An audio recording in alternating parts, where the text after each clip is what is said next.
Testing 1 2 3 4 4 3 2 1.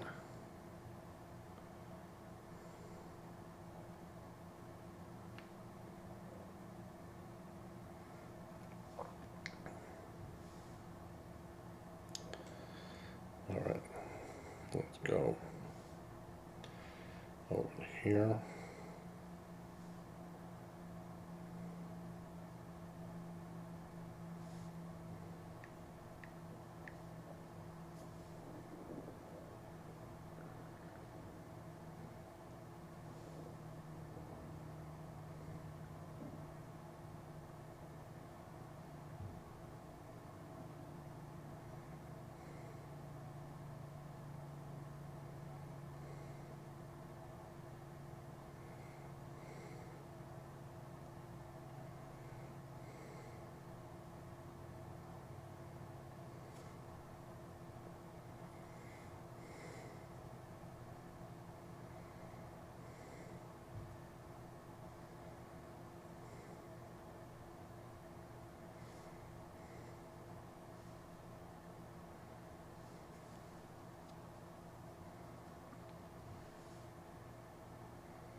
All right, we'll do that.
Welcome to News with a View, a Fat Cat production.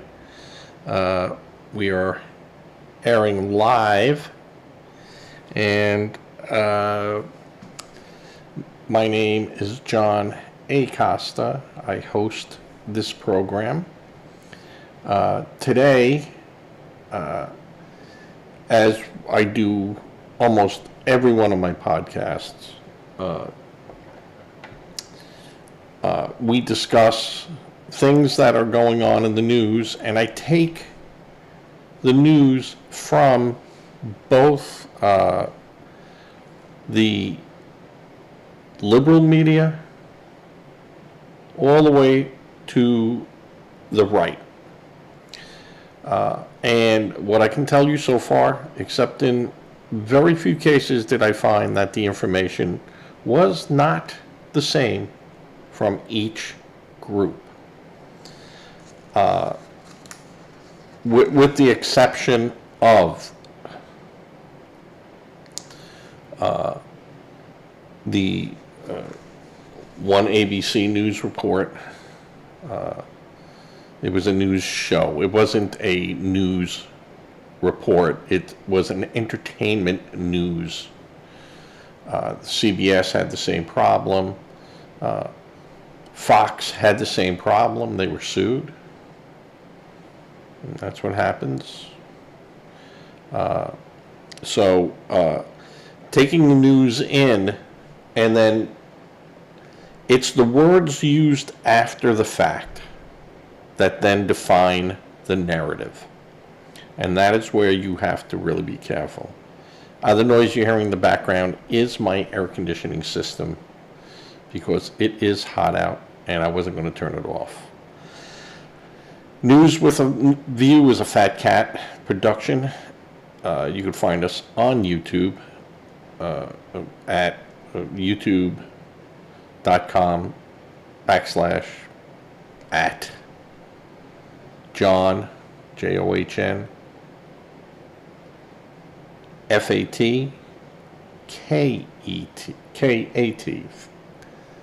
a Fat Cat with, spelled cat with a K. And also, you could go to this week. It's still not up yet. It's not functioning right, but fatcatproduction.com. And it's a nice site. It explains exactly what I like doing. And in today's podcast, I was going to talk about what's happening here locally in South Carolina in Horry County. We've been in the news a lot for mass shootings. We used to call them, drive-bys, and now they call them mass shootings. If more than 2 people get shot, it's a mass shooting event. And we do have, this is a tourist town in the Myrtle Beach area. So it is very important that our town looks safe and be safe and is safe. There's a lot of, shall we say, shenanigans going on in a lot of the beachfront area. Wherever you have a warm climate for more than 9 months out of the year, 8 months out of the year where we have fairly nice weather, you have a lot of transients come in, and they do a lot of local, break into cars, rob an open garage if they come into your neighborhood.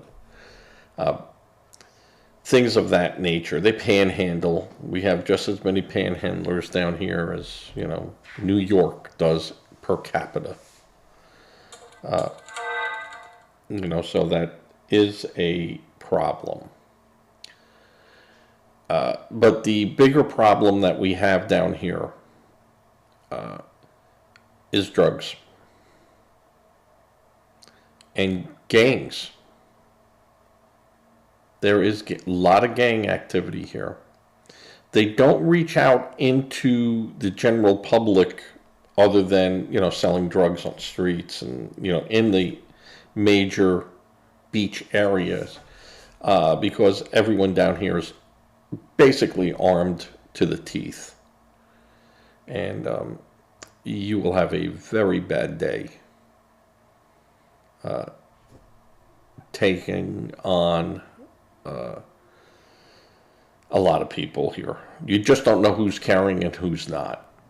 And here, of course, and throughout the country, a lot of these are open carries. You don't even need a permit here. You need nothing. You just have to be able to purchase a weapon. Meaning if you're a felon, you can't go in there. Or if there's, a domestic, incident or something where you are forbidden from doing it, you're put on a list. And of course, but it does not stop someone from getting a gun. Nothing. Nothing will stop someone from getting a gun. I don't care what law you have. Nothing will stop that person. They'll find a way. So on April 26th, there was a officer-involved shooting along Myrtle Beach's Oceanfront Boulevard. And the way the article made it sound, it's like 11 people injured, and the 18-year-old gunman was shot dead. And it makes it almost sound like the police shot people. Now, one person was shot, and an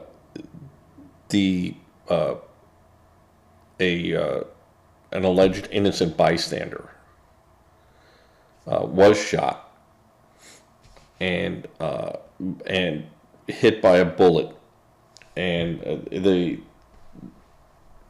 the family of this young man is saying that it was by the police, and the police were reckless in shooting. I think the police did a fine job, and I can understand the family being upset if it was one of my family members that got shot by a policeman, even by accident, but he did stop more people from being shot by this young man. And as tragic as the shooting was for the people, innocent bystanders, and the police who had to take the life of a person, the police really did do their jobs. They were there in seconds of the shooting when it started. So the Myrtle Beach police have been very open about it, as well open as they can be, because remember, this is an investigation, and with any investigation, you can't release stuff unless you are certain about it, and mostly in this times. So the 3 police officers that were involved in the incident have been placed on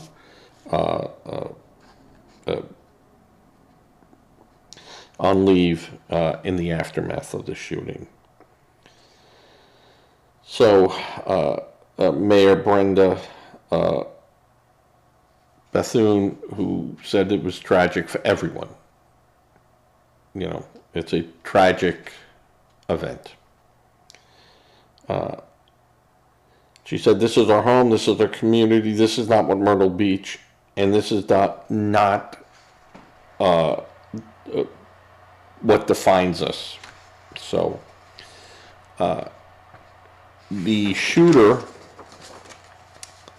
I think he came from Jarius Davis, was shot and killed, of course, in the 900 block section of Ocean Boulevard. As SLED investigates the shooting, many details remain unanswered, including how many shots were fired. Now, since then, there's been a lot more of the investigation. they're saying that Myrtle Beach police responded in 1.2 seconds because they were right there. It is a very heavily police enforced, and Myrtle Beach has its own police force, not like some other areas where we rely on a county police force and a state police force. So the police officer, in the video, one extra shot is heard after 5 shots. And law enforcement is working to determine where it came from. So they're not saying, that the officer probably, you start off with X amount of bullets in your guns, you got to list that. And you have to list all the ammunition you carry, so that it's inventoried after a shooting. You must account for it. So, if you said, well, I only shot 3 times and you're missing 6 bullets, what happened to the other bullets? So this is why you do it. And that's not the case in what's going on here so far that we've been informed of. But an unarmed 17-year-old young man was shot in the back by a Myrtle police officer, and they're saying as they go further, this officer did shoot an innocent bystander in the midst of the chaos and melee that left the Bennettsville man dead. Well, really, I'd fix that article to say that left the shooter from North Carolina dead. Now, this claim was made Monday by National Civil Rights Attorney Bakary Sellers, who said in a news conference release he was representing the victim, identified only as John Doe. Sellers and Flower said they're concerned by the Myrtle Police Department's reluctance to publicly release crucial information about the shooting. Dashcam video of the incident was released May 29th. But O'Rourke's body camera footage has not been issued. Jarius Davis wasn't the only one who recklessly fired into the crowd of people on April 26, Sellers said. Brandon O'Rourke did too, and justice demands we hold him accountable. Now, what this civil rights lawyer is saying is that yes, the criminal shot into the crowd and the police shot into the crowd. There was a difference. The police did not randomly just shoot into a crowd. The officer in question shot at a suspect who was shooting randomly into a crowd. And in an incident like that, the police shot and killed the shooter, and did the bullet go through him and then hit this young man? Did it miss? And was it a wild shot? But the officer was doing his duty. Had he not shot this individual, could have been many, many more people injured and killed. So, where this civil rights attorney is saying, we demand justice, we also demand that the police stop a shooter. And that doesn't mean shoot everyone around. This was not the case. The officer did hit the suspect, did stop more carnage, and yes, a young man was hit in the aftermath, as were, I think, another person. Yeah, I think there was a woman who said she was shot in the leg or foot.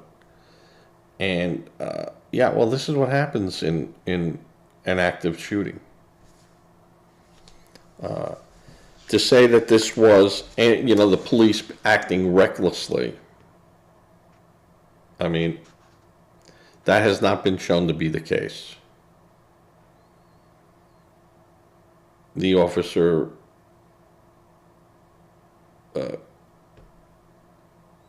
did his job, and yeah, some people got hurt. The young man is recovering, thank goodness. Who knows if he'll ever be the same again, and I feel for the family. Absolutely, that was one of my family members. I'd want to make sure that, I would want to make sure that the shooting was not an after effect. I see someone running, so I'm going to shoot him.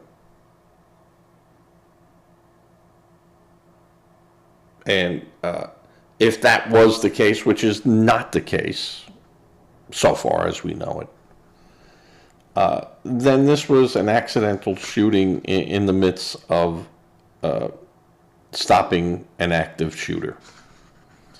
It's sad, and you wish that didn't happen. And he had 1.2 seconds to make a decision, and he made the decision. And as it turned out, he stopped carnage.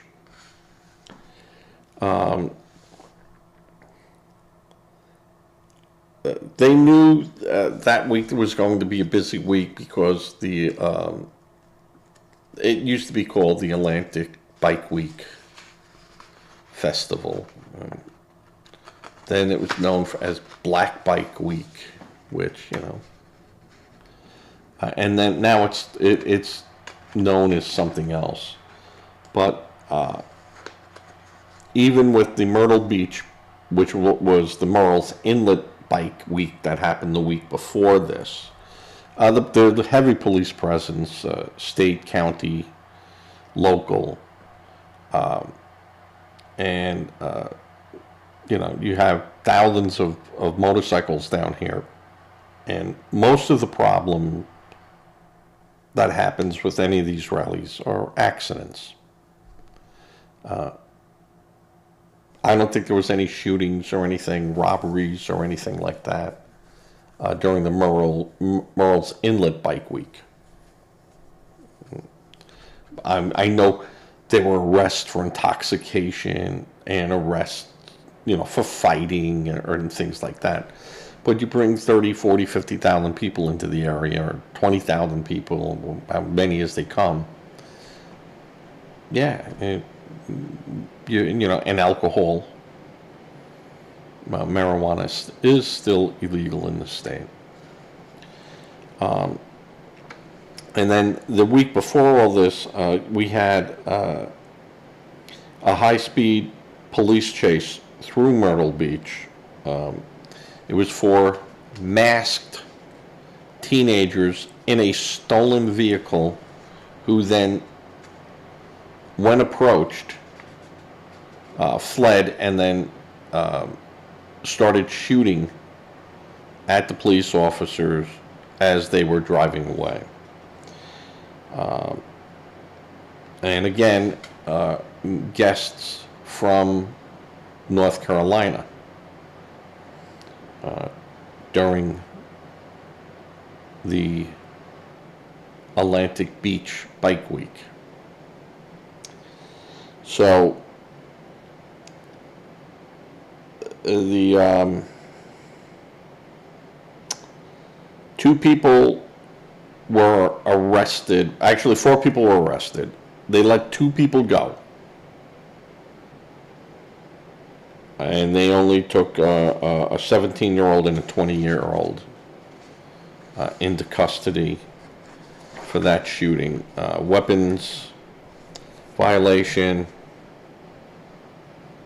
and using a person under the age of 18 to commit certain crimes. So they used to call that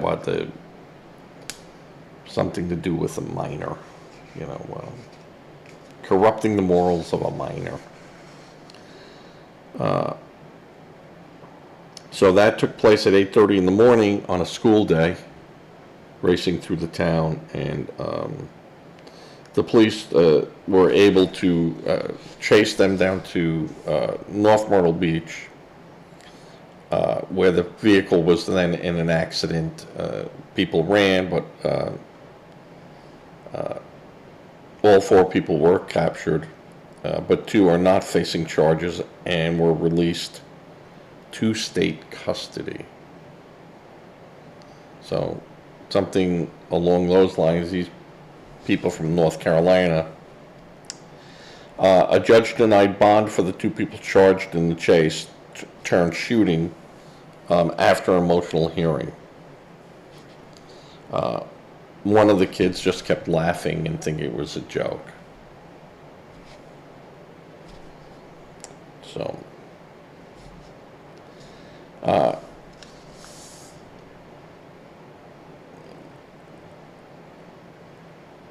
So they put a lot of people in danger. They drove high speed, they wrecked a car, they shot, just randomly shooting out of the back of a car, like, a Bonnie and Clyde movie. So Mr. Glass continued to laugh and thought it was a big joke. And they said, not in Myrtle Beach, not in Horry County, not in our state. And denied bond. You're not getting out. And, of course, Mr. Glass had an extensive criminal record in North Carolina and is wanted on drug-related charges in the Tar Heel state. And Glass waived his right to extradition to North Carolina on that charge. Yeah, he wants to get out of South Carolina. South Carolina is not going to release him. We will release him after he serves his 50 years. Then you can have him. So, also in that week during Atlantic Bike Week, in Little River, which is part of Myrtle Beach, it's near the North Carolina border, a 19-year-old has been taken into custody in Illinois, and authorities say they plan to charge him in the shooting that hurt 11 people after a party boat cruise in South Carolina. Mr. Williams, 19, worked as a Navy hull maintenance technician seaman assigned to the Great Lake area. So he was in town, decided to shoot it up a bit at a dock. And again, this is not about gun control or anything like that, because anyone can get a gun. And I'd say 99% of the people that own guns own them legally. They have a legal right to possess a gun and acquired them legally. But you have a percentage of people out there that are felons or whatever, and they are not allowed to have guns. They can't have them. Sorry, I knocked that off when I was doing my earlier show. And so they're not allowed to have guns. the fact that this guy was even out and was wanted, and they know who these people are. They just don't want to go get them. You know, the courts are overcrowded. You have people that say, well, we're being, you know, because of our race, we're being prosecuted and persecuted. And that's not the case.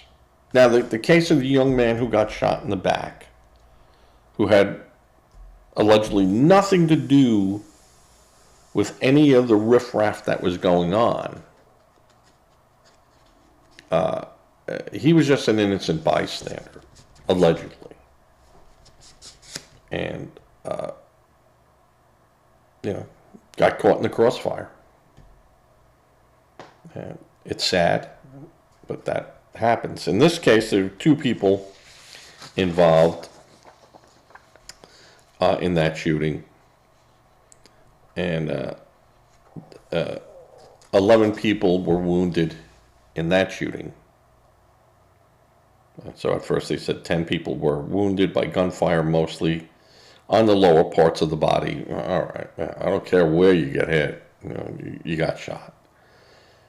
And one person was hurt by a falling speaker. So, you know, people running, boom, something hit him. So you had 11 people injured because that person wouldn't have run into a speaker unless there was a commotion going on. So I put him in the mix. And then May 14th, a third suspect is now in custody for a violent assault in the Myrtle Beach area. So, Emil Kennedy was arrested in Little River on Tuesday on attempted murder and assault and battery by mob charges. So here, if you act in a group and you get into a fight, there's other charges that go on top of that because you were part of a mob.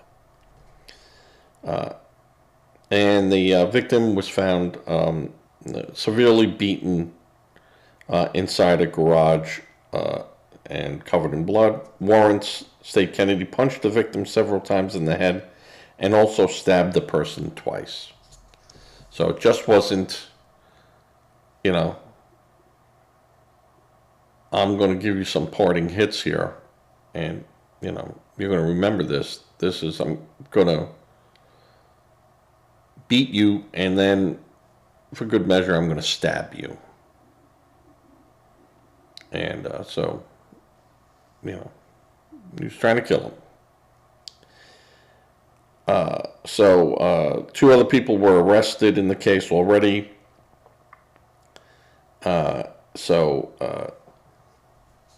There was, they didn't say what provoked these incidents, but these incidents were very high profile events. And events that don't normally happen in our area. And we do have crime, and we do have, I mean, serious crime. Murders, robberies.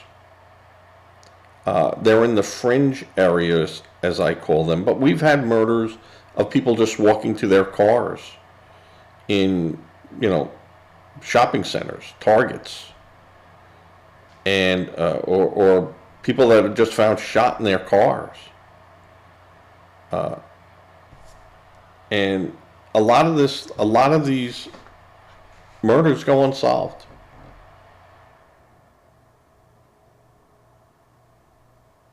A lot of these murders go unsolved. And they get pushed to the side, and the news doesn't cover it because it's just another murder. It's just another assault. And they'll cover it, and there'll be some backlash. And unless it's someone going after another person, you did that because I'm this. You never hear of it again. You just don't hear it. they, there is probably not enough resources for this area for the police to do that. The policemen here are dedicated, and I've never ran into a police officer here, sheriff, state trooper,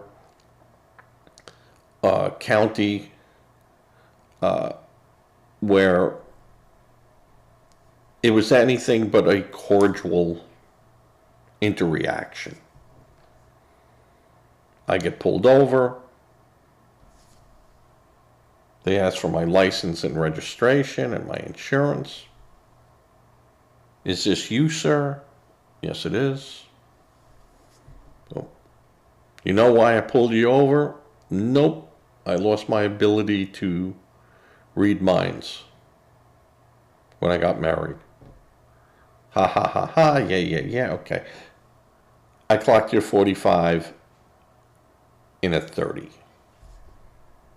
So you know why I'm stopping you. Did you know how fast you were going? Nope. All right, so you were inattentive. Yeah. Boop. Stop talking at that point. Thank you. They do the check. They come back. And I've had it on multiple occasions where they've, checked you and go, hey, listen, keep it slow. All right. Yeah, I'll try. Can't always promise you that, but I'll try, and thank you. And you have a safe day. Boom. That's it. Gone. I have not run into an officer that has told me to get out of the car. We're going to demand this of you. Do you have drugs in your car? I have been asked, stopped at 2 a.m, driving, back from New York, driving down to South Carolina, in my county, where I get pulled over and they go, where are you coming from? That way. Oh, where are you going to? That way.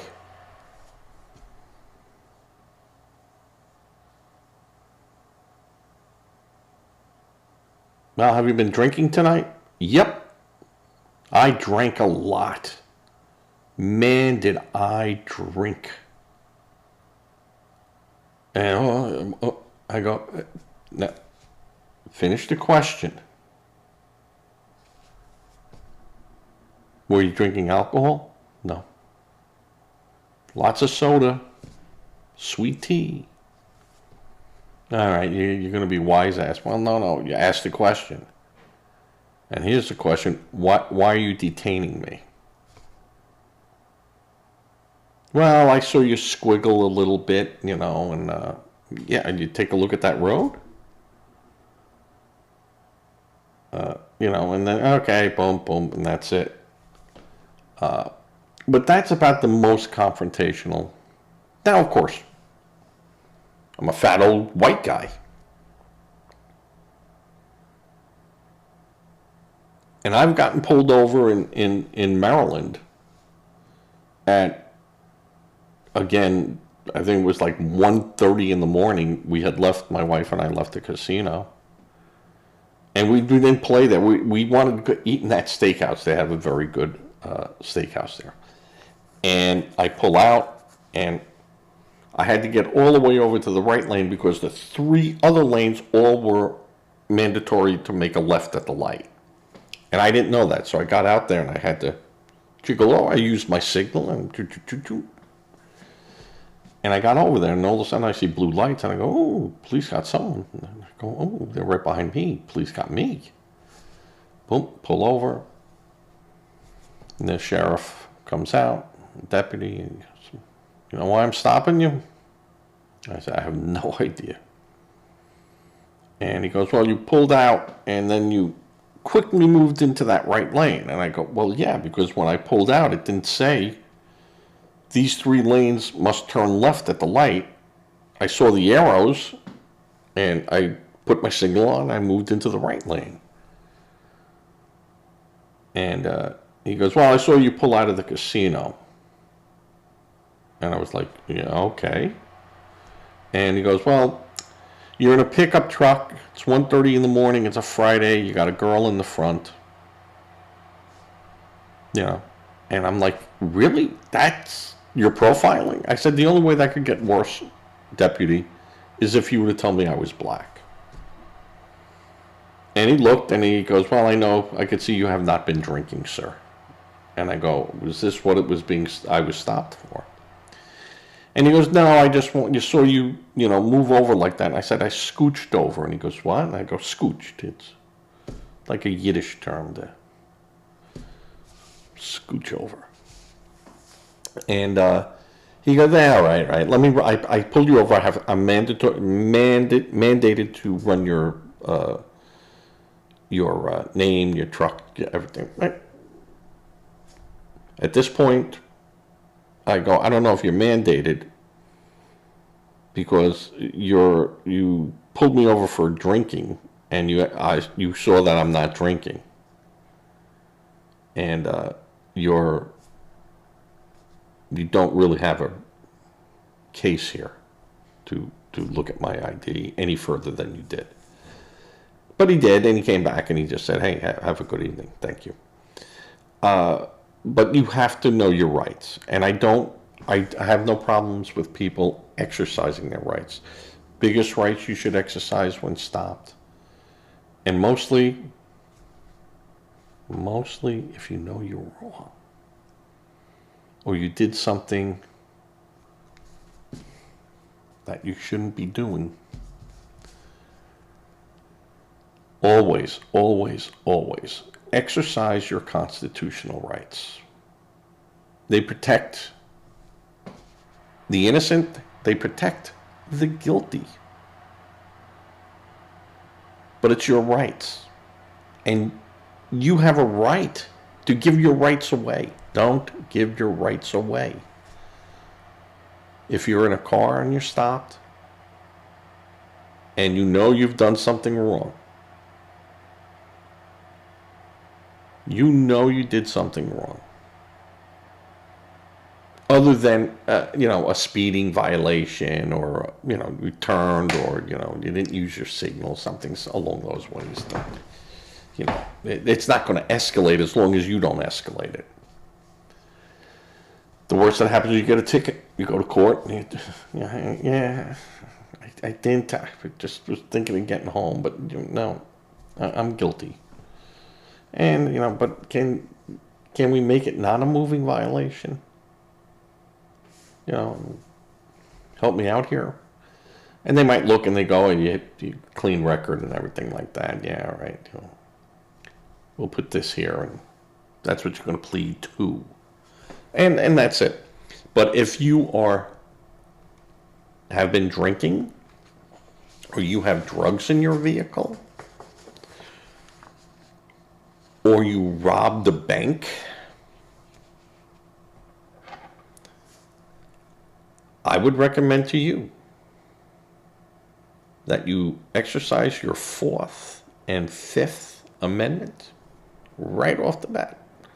Other than you must comply to the police on your pedigree. And when I say pedigree, not like a dog, but close enough to it. You must say who you are, give your address, your age, and it must be truthful. At that point, they can go from there. And at that point, you go, that's it. I'm exercising my Fourth and my Fifth Amendment rights. The Fourth Amendment stops them from searching your vehicle until they get a warrant, or they have a good enough suspicion. And when I say good enough suspicion, they see a gun laying on the back seat. They see drugs, a heavy presence of the smell of drugs. They bring a drug dog or a gun dog and the dog is sniffing. And, they're saying, do you have any weapons in this vehicle? Because you're allowed to have them, as long as you're not a felon. Do you have any weapons in this? No. And they go in there and they find, 2 guns. Oh, they're not mine. Well, you're going to have a hard time.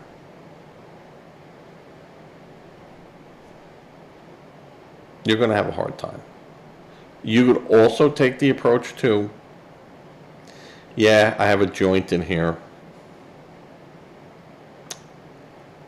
I have a gun. I'm not a felon, but I do have a gun in here. I would always tell the police if I have a weapon in the vehicle. Even if it's locked up, I would tell them immediately, officer, here's my information, but I'm informing you at this point that I do have a weapon in the vehicle. It is secured, it's locked up, but there is a weapon in the vehicle. How would you like me to proceed? And in that event, you're taken out of the vehicle and you might be restrained. And you're not under arrest, but the officer is allowed to restrain you for his safety and yours. If he would make a sudden move just out of like, hey, don't do it, and the cop doesn't know you're reaching for a gun, you just said you had a weapon, and he shoots you. So there's lots of reasons why the police have the right to restrain you. But if you did something wrong, and you did something wrong, and you get stopped, 4th and 5th.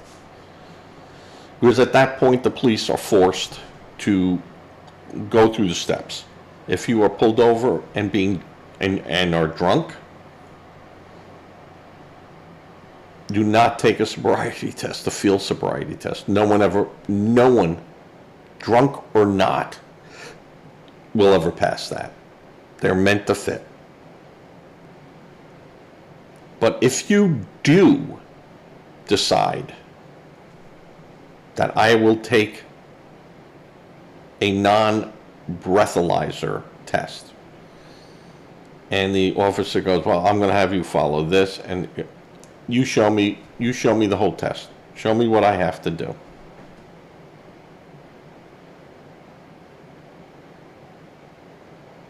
He has to show you. Because what happens if he makes a mistake in that presentation, which happens a lot, or he stumbles and falls, or he does something, yeah, you can then, if you do it and you fail, they go, well, that he showed you wrong. That's not how you do that. Of course you were going to fail. Of course no one can do that. Look, he tripped. Or he, moved his foot funny. But I would recommend, I'm not a lawyer, I'm not giving legal advice here to you, other than the fact that if it were me, I exercise my 4th and 5th. I will not take a breathalyzer or a field sobriety test, unless ordered to. Now, when they bring you into the station, then that becomes a little bit different. But taking the 4th and 5th automatically says you can't.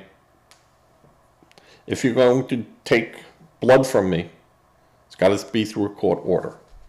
If you're going to make me blow into something, that might have to be a court order in certain states. And what you try to do is run that clock down. Because it's the best thing for you. And a lawyer can protect you further. Listen, my client, he knew that to take his 4th Amendments and 5th Amendment rights. How drunk was he? You're saying he's drunk. Or you pull over into an area and the police go, you know, always pull over into a safe area. You do not have to pull over, put your flashers on to show that you recognize that he is behind you when you pull over into a safe area. And the police officer might, hey, why didn't you pull over? Well, I was trying to get into a safe area. Now that plays a lot because the police would go, yeah, okay, I followed him over to here. Well, where did he follow? Well, he pulled into a gas station parking lot. You know, so he didn't pull over in the street. He didn't stop his car in the middle of the road. He didn't. So he was responsible. He did a responsible thing for protecting himself and you. Nice lit area. So it doesn't sound like someone who's impaired to me.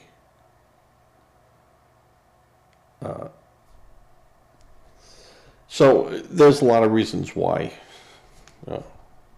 Like this civil rights attorney is going into, you know, and asking questions. Jarvis Davis wasn't the only one who was recklessly fired into a crowd. Now, that's a little, you know,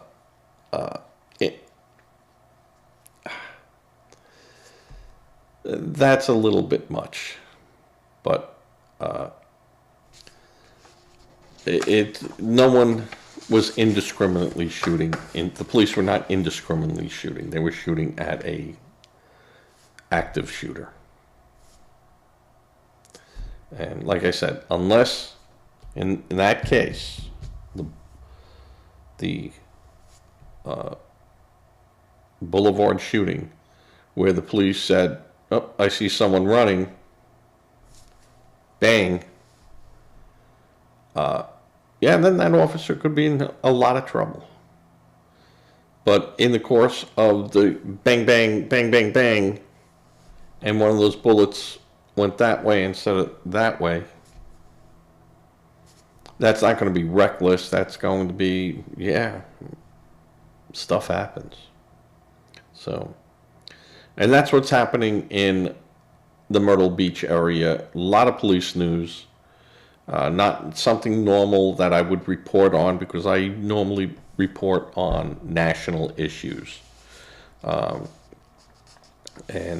things that make common sense reasons on why it would be argued by the Democrats or why it would be argued by the Republicans. And then if it's common sense, why is the other group fighting it? You know, so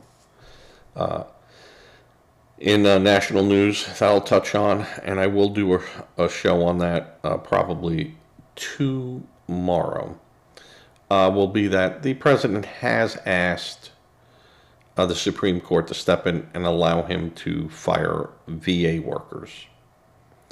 And a lot of people that you know, strikes at something where, you know, it's against the veterans, but there was so much fraud and misuse going on in these programs that were set up that the veterans are not being helped. That's why we have homeless veterans. That's why we have veterans that can't get into facilities that need to be in facilities, because 40% of the money is going out the door, never to be, I gotta watch it, never to be seen from or heard from or used in the manner which it was supposed to be used. So, and that includes people and go at it, President Trump. It makes sense. A lot of these programs that he's cutting make sense. I would not have done it in the manner that he did it, is doing it, but you also have to realize that he can't come out and say, I want to cut 40% or 50%, because the Democrats, just like the Republicans, would be all over that president saying, that's ridiculous, blah, blah, blah, blah. Show us the waste, show us this, and it would never happen. So Trump learned from his first term how to become a politician. Strike fast, strike hard. And he's going in there like Department of Labor, Department of Education. And he's gutting them. Gutting them. Because they just weren't working. You think our education department is doing a great job? Yeah, Let it go down to the county levels. Let it go down to the local levels. Let them decide. Not, someone in Washington that's saying Billy should know all the body parts on Bobby. And if Johnny wants to say his name is Susie, he should be able to. You think that's what school's about? You went to school. I went to school when they put you in the corner. You did something wrong. Didn't have the dunce hat. Not that I can remember. Maybe in like first grade or second grade they made you wear that. And they broke you. They broke you. But that was, you had to fit to the system norm or you were going to be singled out. And you don't want to be singled out. You want to be part of the crowd, baby. But it shaped you to say, hey, I have to, I can't do certain things and not think there's not going to be any consequences. So President Trump went to the Supreme Court. So President Trump is going to go to the Supreme Court on his tariffs, which he's already got to stay on that. And personally speaking, the district judges need to be out of the executive branch and not interfere. Doesn't mean you don't have a right to go in and question and check the validity of an action, but you just can't stop it because you're not happy with it. All right, with that, I'm going to say, as I do in all the ending of my shows, is first, thank you. This will be edited where I put up some graphics and things for later on for people who want to catch this. And then I always say a prayer. Prayer works. It does. If you can give to a charity, give to a charity. But go to that charity. Don't have that charity come to you. Don't become a victim helping a victim. Donate to a local food bank if you can do it. How great if 500 people every week gave 4 cans of food to food banks just in their little 5-mile area. 2,000 extra cans of food. And 4 cans of food to you won't change your life, but 4 cans of food to someone else might change their lives. Let's think about it. Danielle, Paul, Christopher, Rowan, Cannoli. Have a good one. This will go up later today. Joey, Sammy, if you're watching, which I don't know why you would. Hello. To my family out there that's screaming at a scream right now or later on, and they do yell. Yeah, tough. And with that, I hope you guys, if anyone who's watching, that I just put this up on my neighborhood little bulletin board, you continue. And The next live one, I might have a call-in. Right now, I did not put up chat or anything like that. I have enough monitors around me that, this is a TV production. And I'm not a journalist. I've never done anything like that. I hardly read a newspaper as a kid. The comics, maybe. I never did a jumble. Though I'm good at them. I'm good at them now. Crypto? Where you do the crypto? Couldn't do it. Couldn't do it. But I did work in television for years. So I know a little about television. This ain't it. But, this I do fun. This is not a monetized channel. Not yet. Maybe one day it will, but not yet. I just like hearing myself. Who doesn't? Come on. Come on. And my best buddy Bob in New York, who is a uber liberal. I miss you, Bob.